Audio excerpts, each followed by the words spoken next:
Возобновување на древните римски обичаи со акцент на познатиот празник Розалии, кој кај древните римјани бил познат како празник на розите, е тематиката на содржините кој Музеот Теракота ќе ги понуди во рамките на 9-та музејска ног која ќе се одржи овој четврток. Музеот Теракота од Виница во рамките на проектот Музејска ног 2018 година во соработка со Центарот за научни истражувања и промоција на културата ХМУС од Скопје, како дел од програмата Скупини романи, организира настан по повод древниот римски празник Розалии, празникот на розите.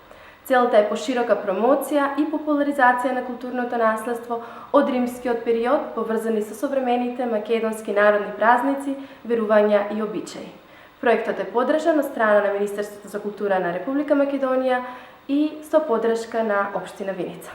Празникот Розалија има долга традиција во римската култура, а кај нас најраните записи за прославите датираат од времето на владењето на Домицијан, под чие влијание се формирала Цолонија Флавија, денес познат како локалитет Скупи. Овој проект музеот го организира во соработка со Центарот за научни истражувања и промоција на културата ХМУС од Скопје, а е под покровителство на Министерството за култура и општина Виница.